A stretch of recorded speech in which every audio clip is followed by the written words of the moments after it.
You're allowed to touch my wrist again if you'd like.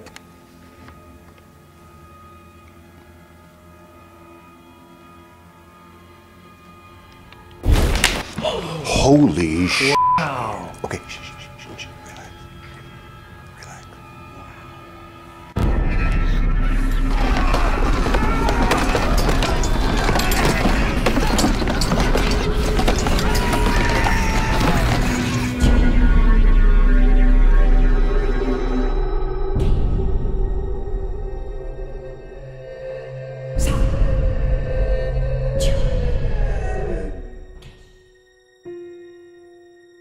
The story of Damon and Pythias, a theatrical play written in 1564 by English playwright Richard Edwards, is adapted from a Greek legend of eternal friendship, honor, and loyalty. Sometime in 4th century BC, Pythias allegedly criticized the king of Syracuse of obtaining the throne in a fraudulent manner, and was therefore viewed as a tyrant and sentenced to death. Taking full responsibility for his actions, Pythias requested that before his sentence was to be carried out, he be allowed to return home to his wife and child in order to settle his affairs. He would then make good on a promise to return by an appointed time for his execution. The king, Dionysius, was quick to deny Pythias's request, as he feared he was simply attempting to escape with no intention to return.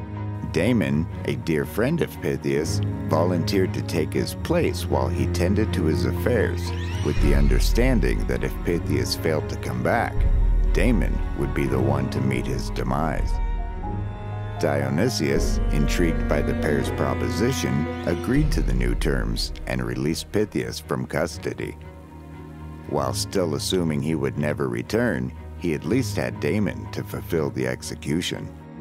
It is said that Dionysius had sent people to employ traps along the route in an effort to prevent Pythias from returning on time, including being captured by pirates.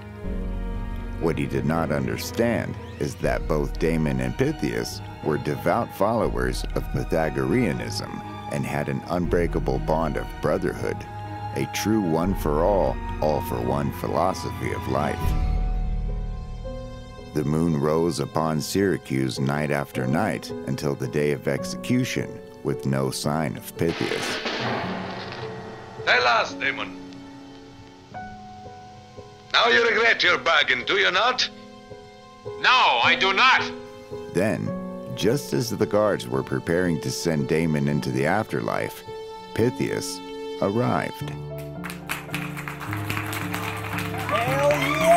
Dionysius was so moved by the commitment, loyalty, and trust Damon and Pythias held for each other, he ultimately decided to let them both go.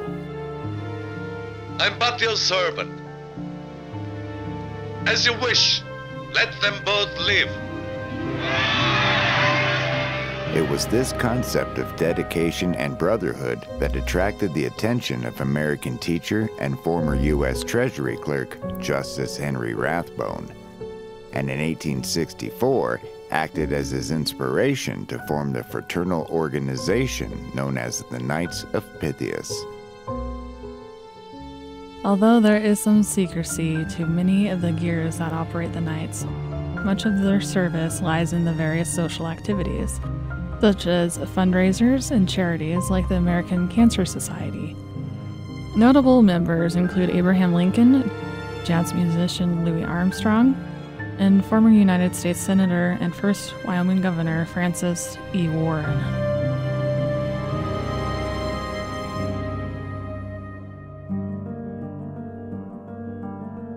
Located at 312 West 17th Street, the Cheyenne Knights of Pythias Order Number 122 has been nestled in the same spot since before Wyoming even became a state.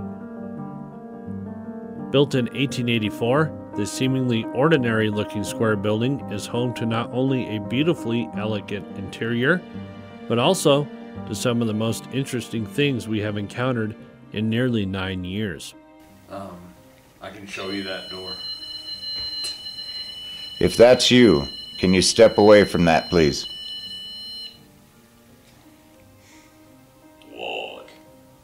fuck? What the hell? After ascending the first set of extremely steep stairways, you enter into a captivating world of hand-carved wood accents, walls adorned with official knights past and present, and wonderfully crafted Gothic furniture. Much of the ceiling is done in white copper tile, and in 1922, a stage was added for various ceremonies and community events.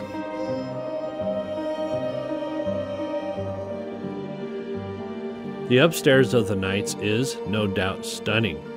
With its dark tone, you feel a sense of eeriness that seems to foreshadow what lies below in the basement. Said you may be touched. It is pretty respectful if you ask it not to touch you. It usually stops within a few minutes.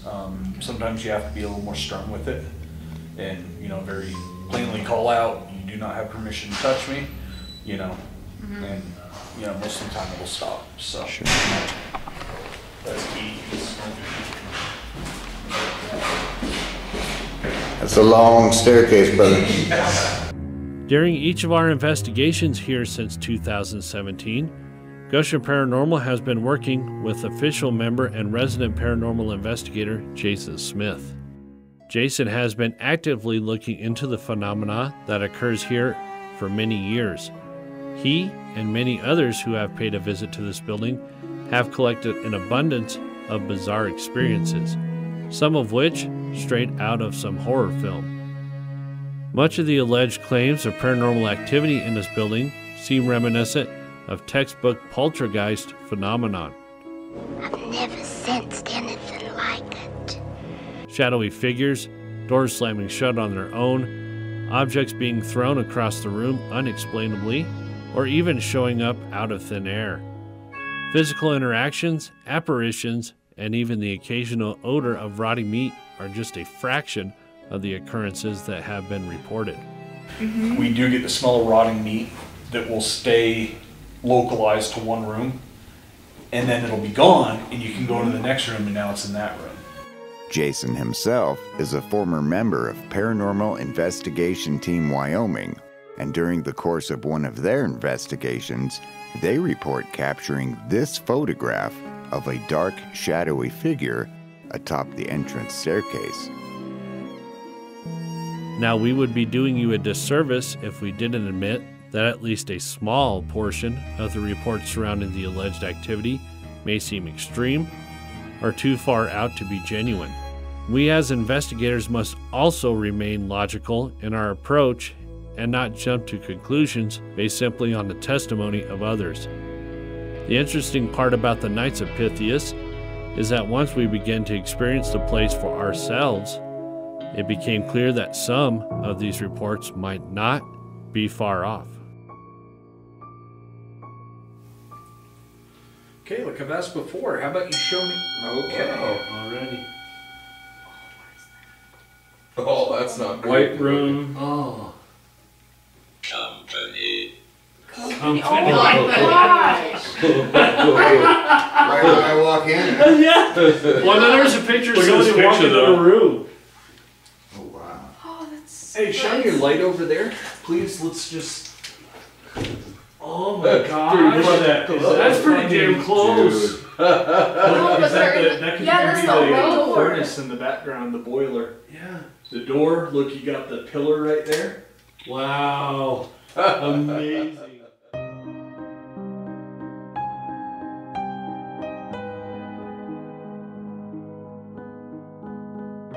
As we mentioned before, the stage was built in 1922. It has been the platform for many events, both public and private.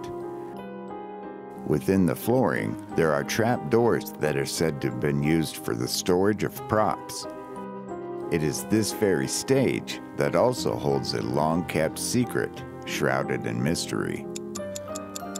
Although the time frame seems to vary depending on the source, it is said that in addition to trap doors, there was once a member of the Knights that, due to a loose floorboard, discovered there was a wooden casket hidden below their feet. After some urgent phone calls and additional pair of eyes, They extracted the casket and opened it. What's in the box? Inside were the remains of a young woman who was now nothing more than a pile of bones. The remains were collected by a local mortuary, and aside from the conclusion of being a woman in her mid-teens, the remains have officially never been identified. An interesting note, the Knights of Pythias has a firm set of expectations and requirements in order to be a member. One of these is that you must be a male. So, how this woman ended up spending a great deal of her golden graveyard years under the stage of an all-male organization is anyone's guess. Although the remains were certainly removed from the casket itself still resides in the building. To this day, they have a replica skeleton situated under one of the trapdoors, an homage, if you will, to the discovery of a case never solved.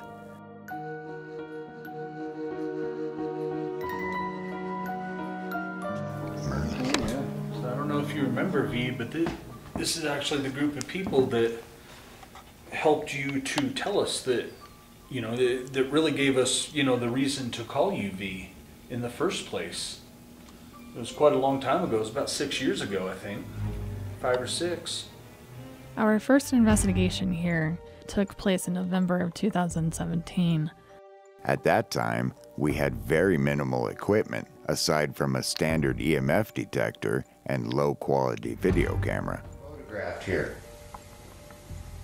Is it you?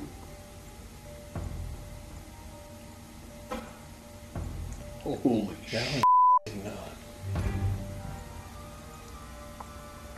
Was that you?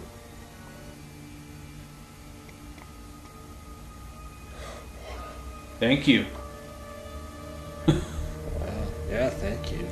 One of the methods we had previously came up with at a different location, we call the Alpha Torana, which is basically a union of the alphabet and the Hindu term for gateway.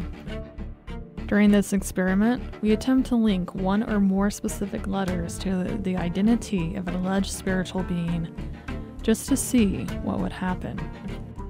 By using verbal interaction and specifically asking for the first letter of the alleged entity's first name, for example, we then slowly go through the entire alphabet to determine if the device indicates a change in the immediate electromagnetic field. The idea is that if the meter spikes on a specific letter, it could be interpreted as an intelligent response. This is if and only if the device shows a spike consistently on only one letter. In the case of the Knights, we seem to get an unusual and repetitive hit on the letter V specifically. Keep in mind, this was long before we had invested in updated equipment, so the video clip you're about to see is of less than high quality and zoomed onto our device under low light conditions. S. T. U. V. S. V. U. V. Oh, that's it? This is no way genuine evidence of anything paranormal, but does on occasion offer some intriguing results. While performing this technique at the Silver Cliff Hotel, we found ourselves consistently ending up with the letter J, which we never did tie to any specific name. L. M. J. N. O. J.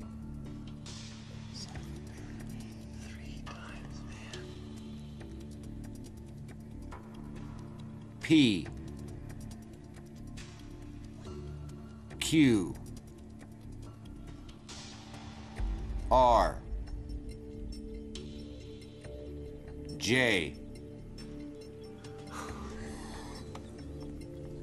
Over the course of many years, GPS has continued to test this and many other so-called paranormal detection devices and have officially come to the conclusion that the results are often inconsistent, irrelevant, or misleading.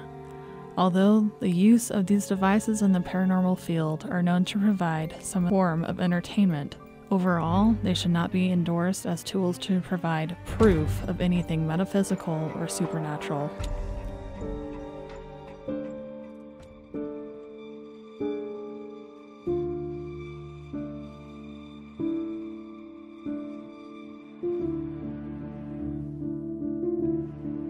Among the services the Knights of Pythias provides to the local community is the annual Haunted House Experience, Nightmare on 17th Street. Since 1989, members and volunteers alike have gathered at this location to host Cheyenne's longest-running and most successful Halloween attraction. For over 3.5 decades, thousands of participants have been guided through an intricate maze of dark hallways, elaborate sets, and terrifying character actors. This spectacular annual event helps raise funds for organizations such as the American Cancer Society, the Boys and Girls Club, and the Cheyenne Animal Shelter. In addition, the Knights also provides their own grant at Laramie County Community College. The design of the haunted house is renovated yearly, being sure to consistently provide a spooky and exciting experience for all to enjoy. And it all happens right here, in the basement. I mean, Keith was sitting on one of those benches against those big wooden doors you'll see right in the right of the lodge. Yeah. He was sitting on the bench with his hands like this. And next thing you know, something either punched or kicked the door from in the dining room behind him. I mean, it was one of the loudest things I've ever heard up here. Wow. Right? Yeah. But that'll happen for a while, and then it stops, and then it's just completely different activity, something that'll only interact with the EMF, or only give us very vague or very light EVPs. It feels like there's different entities coming through. Is it fair to say that anytime you've attempted communication, that it's occurred? Or is there times where nothing at all, it's just dead quiet, just nothing we'll at all? Have times, I'd say about 75% of the time we get communication or activity. And about 25% of the time we'll spend 4 or 5 hours up here and not get anything. The next set of creepy staircases is fairly intimidating because the walls and ceilings are all painted black. The feeling of nervousness and entrapment begin to become apparent. As you descend further, you become fully enveloped in a most ominous and eerie sensation. This is quickly fueled by the numerous network of narrow hallways, props, and artwork displayed throughout. There is much to see down here, and it's easy to find yourself lost while trying to navigate, especially in the dark. Although there are many reports of activity in this area by others, GPS tends to have the most luck while upstairs, specifically while on the stage. However, in one of our more recent investigations with Way Out West Paranormal, there seemed to be an extremely bizarre thickness in the room we were working in. Somewhat difficult to explain and rare for us, it almost felt as though a few of us were experiencing mild to extreme irritability, mixed with an unpleasant feeling of apprehension to continue with the investigation. For whatever reason, the environment had shifted, triggering unsettling and emotional chaos. Addison was especially affected by the change in energy, to the point where she was absolutely certain she had clearly seen a figure in the room. This figure she later describes as distinctly being wet, as if it had been standing in the rain or fresh out of a swimming pool. This reaction is very much out of alignment with her usual personality. After working together for as long as we have, this was the first time we have ever witnessed her in such distress, let alone claim to have a visual experience so specific.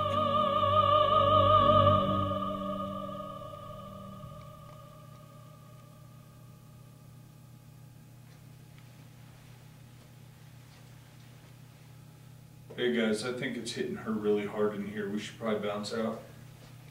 You all right, Eddie? No, she's not. All right, let's get the guy here. I don't like this corner at all. I'll come back down later. Oh, Sorry. You're good. Somebody want to flash a light down the hallway for me? yes, I think Here, I'm grabbing them. this one is Yeah. We immediately adjourned and returned upstairs, where the feeling of irritability vanished. Well, for most of us. Addison is still processing the experience.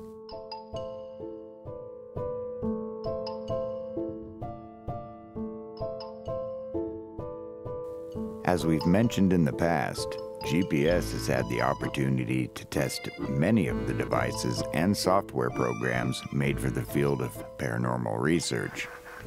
Who are you?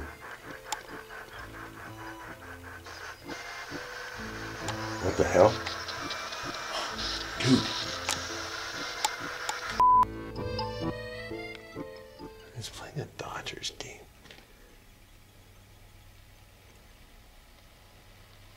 Why does it keep fading in like that?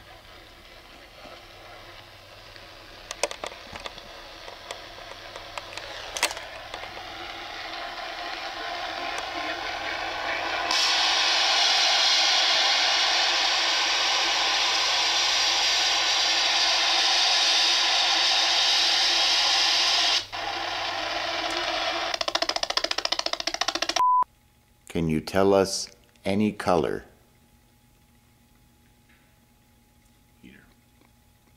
Please name any color.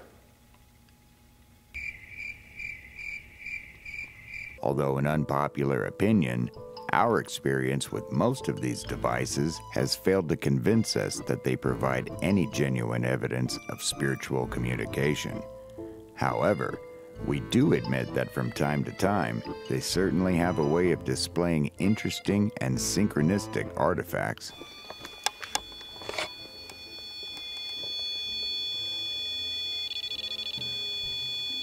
Can you step away from the device, please?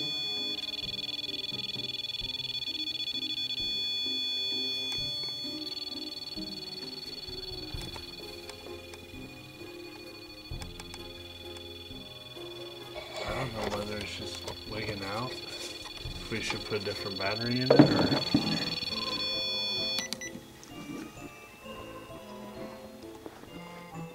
If that was you, can you touch it again? Wow.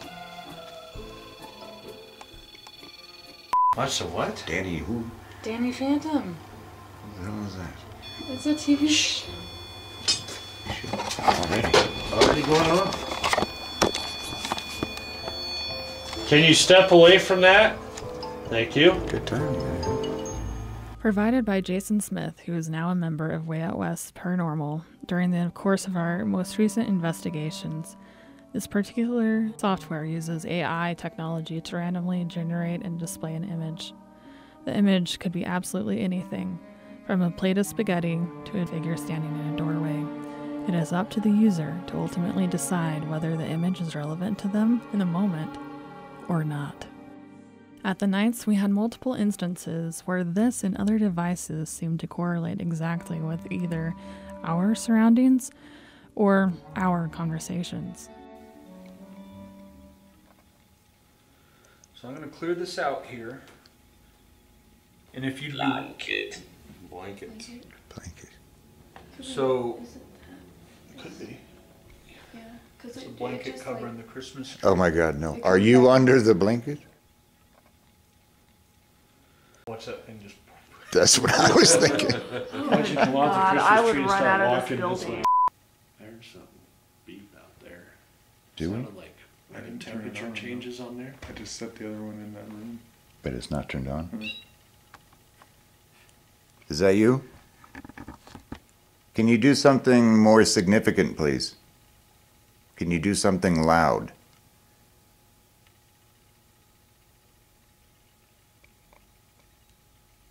Really let us know if you are there.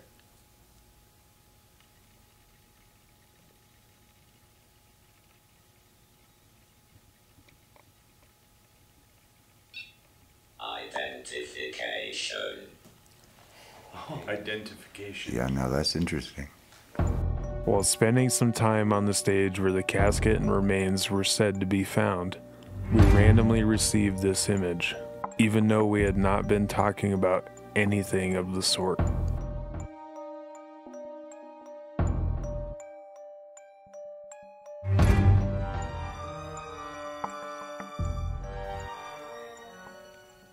Please make a loud noise.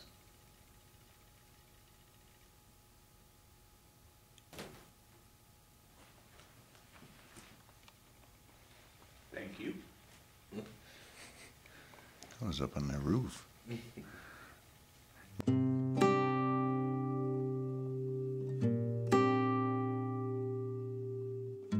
When it comes to experiencing anything allegedly paranormal, GPS prefers to keep things simple and old school.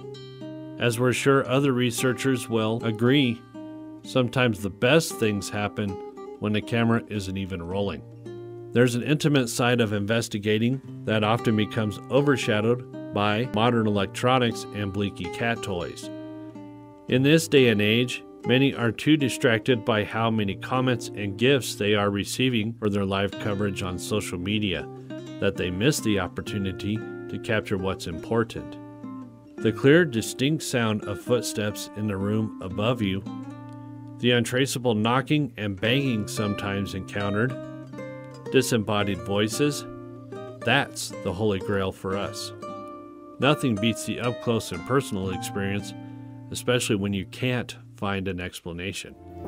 Jason had asked a question, and as I'm panning, just out of nowhere, we heard a little click, like up in the ceiling, kind of. And just as we were reacting to it, the whole building just shook. It shook, the windows rattled. It was so, you could feel it in the chair you were sitting in. Wow. Just boom. We have been lucky enough to be welcomed into this location for a long time and have collected a wealth of interesting things that cannot be fit into just one episode. The Knights of Pythias in Cheyenne has a permanent place in our highly active location list. Active with what? Not sure. The only thing we do know is that the elegance and beauty that surrounds this building reaches far into the afterlife and is admired by even those we can't see. You were setting this off at the same time. Over here? Yeah. Yeah, there was a shuffling or something over here. Yeah, just like that. You were touching my wrist.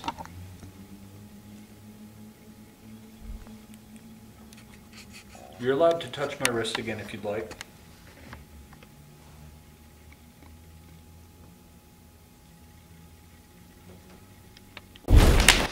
Holy shit. Wow. Okay, shh, relax.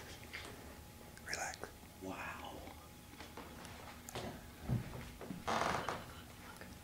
Okay. Oh, looks like oh the shit. Reaper. What? That's what that looks like is the Hey, Grim I Reaper. am Okay, full okay. of goosebumps right Okay, now. me too. Okay. Okay. First of all, Deal. let's think about this. Hold on. Yeah. Hold on. First of all, damn it. Second of all, have you guys ever experienced that before? Is there a reason that would happen? I've never experienced that before up here on the stage. That was a gigantic thing. That was a huge thump, that shook the whole fucking building. Yeah, that looks Okay. like I've the only Reaper. experienced that one other time. At the Yellow House. The Yellow House from Paula. So Yeah. That's what it was? every Oh time, my gosh. every That time was we the exact That's investigate- when same it thing. knocked like under my foot. Every time we investigate up here, there's always people in the comic shop until about midnight, 1 in the morning, and so we that normal traffic flow. Yeah. We've never experienced that before. That's was a the first for you. I felt that. Lawrence. Lawrence. I felt that in my chest. Dude, that was massive. Yeah. In the shadow of the night where the ascendant ones glow, the Ghostbusters of Goshen are always ready to go. Packing and heading into the wild, wild west. They put the metaphysical reports to the test. Bound together by the netherworld and brought to the light. They investigate the claims of an afterlife, protected by logic but open to the extreme. GPS will shed some light on the scene. Wyoming, where the spirits roam by the candlelight. In a haunted home, they creep and crawl and they knock on walls. Some others disappear when the preacher calls. In Wyoming, is it really unexplainable, or is it just hype? Find out why they go bump in the night. Wyoming, where the spirits roam by the candlelight. In a haunted home.